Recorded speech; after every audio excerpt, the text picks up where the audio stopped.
Welcome to TBN Gameday Live, your home for St. James football pregame show alongside Zachary Wolves and Isaac Wolitz and Jonathan May. I'm Will Nichols. And St. James volleyball had a very nice week last week, coming off a sweep of Miege in the Lemon and a four wins, one loss in St. Louis. Boys soccer also winning 7-0 on Tuesday. But the big news, St. James losing 28-7 to St. Thomas Aquinas. St. James won week one against Bishop Miege, but now losing to St. Thomas Aquinas. Jonathan, what were some of the issues you saw in that game for St. James? I think it was the line play. I mean, we talked about it a lot in the booth, Will. Offensive, defensive line just wasn't winning the line of scrimmage like they were in that Bishop Miege game. And really, we saw just how crucial that is because game one, our offense and defense were kind of getting whatever they want because they were winning that battle. Game two, not necessarily the case. Aquinas just looked better. They looked a little sharper. And it was really the tale of two different games. So definitely looking to improve that play. A nice bounce back next week against Blue Valley Northwest. Yeah, I think we really beat ourselves there. We had 3 turnovers in 2 turnover on downs, and that really killed all the momentum for the Thunder. You know, we just couldn't get anything going on offense, especially in that run game and the deep ball game with that O-line just getting dominated all game. Yeah, I'd agree with that. Tough O-line game. The run game really wasn't there for St. James. Zach, what do you think St. James needs to do to kind of get that run game back this week for St. James?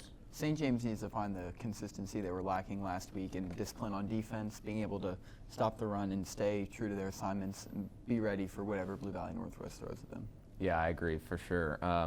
You know, really in that first half until that very last possession, they just couldn't get anything going. We finally saw they switched it up a little at last possession, went to more of the QB draw game, more kind of short passes, and they do need that consistency, like you said, Zach. They have to be able to find a rhythm, and the offense has to be able to stay on the field to give the defense time to rest. The defense was out there far too much in that game, and with the way Aquinas plays especially, it's very taxing on them. They get worn out very easily, so the offense has got to be able to put together sustained drives so that the defense can rest. Yeah, it's common sense, Jonathan, really. When your defense is on the field for about 45 minutes in a game like that, you just don't have very much time to score. You know, there's not enough time for your offense to get going. Like you said, obviously, attrition wearing in as well for the Thunder. So St. James playing back-to-back rivalry games to start out the season. This week they got Blue Valley Northwest. That should be a good competition this week. Excited to see how that one goes. 3, 2, 1. So St. James facing off with Blue Valley Northwest this week. A lot to correct. Zach, what's one thing you want to see St. James kind of improve upon after last game? I think it's very important if the defense to see if the defense can hold up against Blue Valley Northwest offense. I know they've got some really explosive receivers, really fast receivers, and they've got really good game there, but also you got to look out for their ground game and just be able to stop that consistently and put the ball back in the offense's hands. Yeah, St. James, they did a pretty good job against Miege actually week one on defense, 28 points, but still played better than that. Really struggled last week, and you see him improve against that run game this week. Yeah, absolutely. Like you said, against Miege, most of those points given up in the second half when a lot of the JV players were in. And then kind of you saw it flip on its head against Aquinas, struggled to stop the run game, struggled to bring down those runners. But additionally, like I believe Will talked about earlier, or maybe it was Isaac, 3 turnovers in that game. That's got to change. St. James has to value the possession of the football. They can't have any of the careless mistakes, 2 muffed snaps last game. That's just a lack of discipline, a lack of being on the same page. And so I think that's going to be something that this week in practice they've really worked on and they've really put an emphasis on. So that way you don't have 3 less possessions to go try and score, especially if, like you said, they have a very explosive offense, especially if you know your defense is going to give up points. You need to score in order to, again, keep them off the field and stay in the game. And Isaac said it earlier, you can't beat yourself. Good thing for St. James, 2 of those 3 turnovers, like you said, Jonathan, they were muff snaps. Those are things you don't see very often. Very easy to correct. You just snap the ball to the quarterback, right? Yeah. Quarterback catches the ball. It's not that hard to fix, So hopefully St. James can get back on track in that area. Isaac, what do you want to see St. James improve upon this week? Yeah, I think we need to bring that deep ball back. In week 1 against Miege, we had a big success throwing up Parker Chase and Sam Neeson deep down the middle of the field. And then here against Aquinas, we could not do that. We didn't have the time with the O-line. They could not block enough. So we need to get back with a good O-line this week and start taking some more deep balls to get some good momentum boost there. Yeah, and guys, what do you think is the bigger key for this deep ball game of St. James? These receivers getting open a little bit faster, maybe this O-line giving Tyson a little bit more time to get the ball out?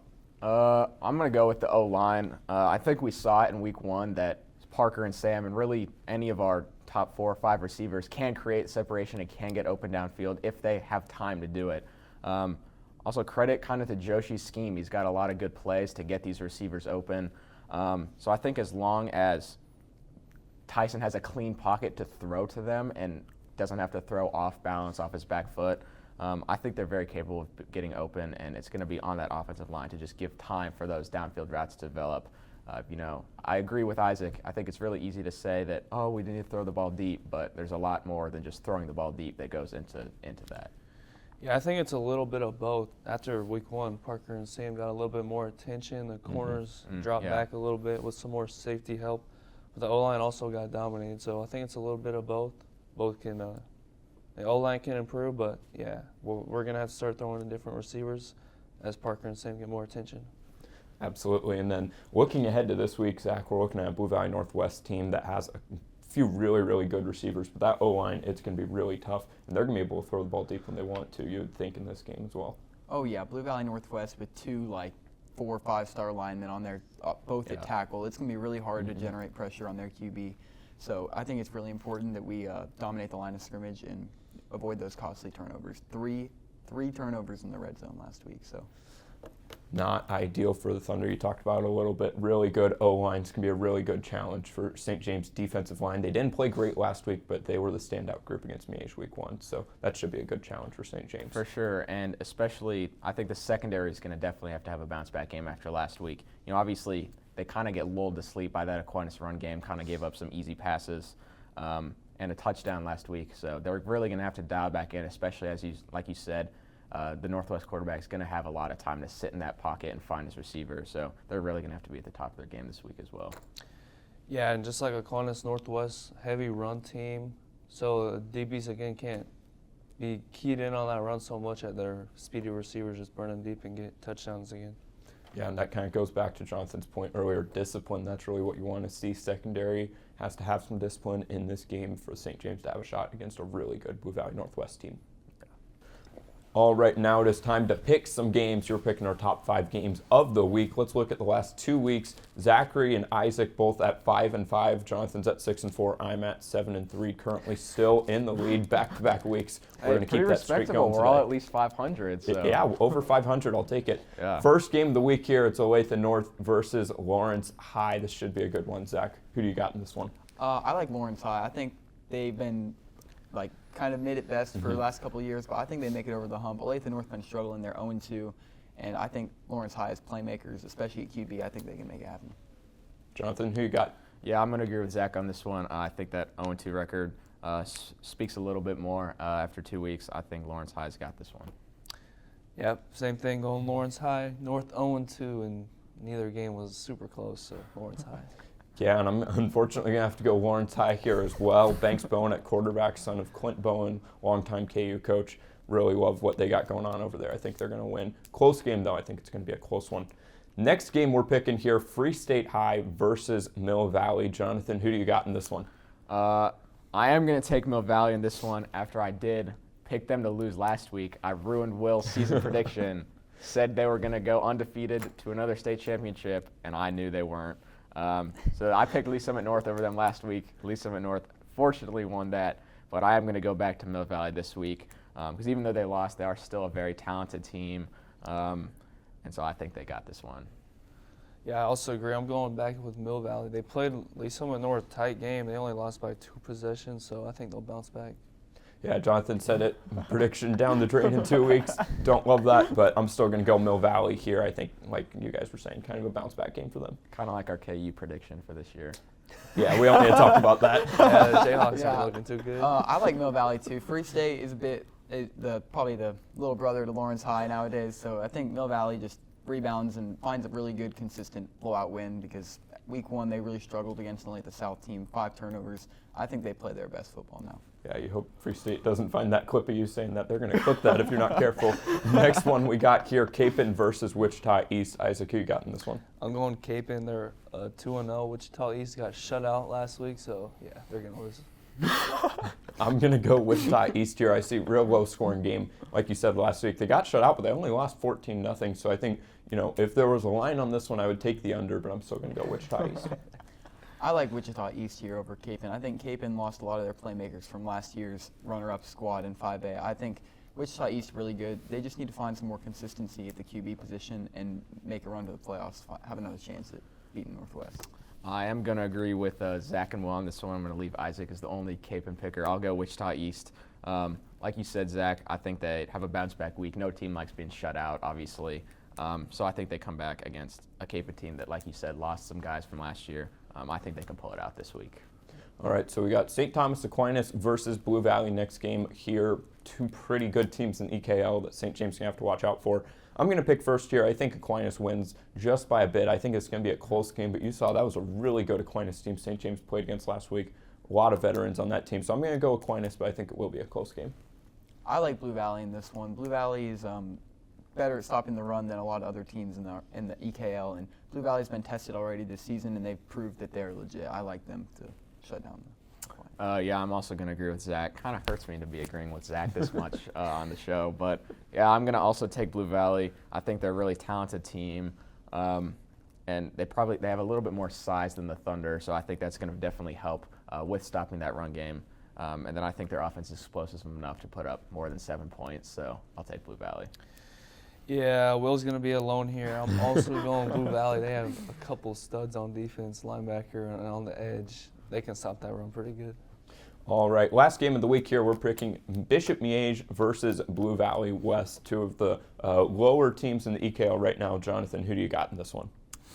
I'm going to take Blue Valley West. I know they did have that close loss to Aquinas week 1. Miege has been 0-2. I know we talked a little bit about week 1, how they're inexperienced. It might take a while to ramp up. They might be a little better than they were week 1, but I don't think they're good enough yet to beat Blue Valley West, especially Tate Nagy at quarterback, very good. So I'm going to go West. This is a tough one for me. I just can't see Miege starting 0-3. So for that reason, I'm going to say Bishop Miege, although they probably won't win. All right. Well, I'm gonna go Blue Valley West here, and I think this is a blowout. I think Blue Valley West big win here. This MH team just didn't impress me very much when St. James played in week 1. You said it, Jonathan. I think at the end of the year, this is a team that is going to kind of come on as the playoffs begin, but I just don't see it right now. I think Blue Valley West by 3+ touchdowns. Yeah, I like Blue Valley West big as well. Miege defense been giving up like 42 points a game, and you know how Blue Valley West is, explosive offense, electric QB. I just don't see how Miege can contain that.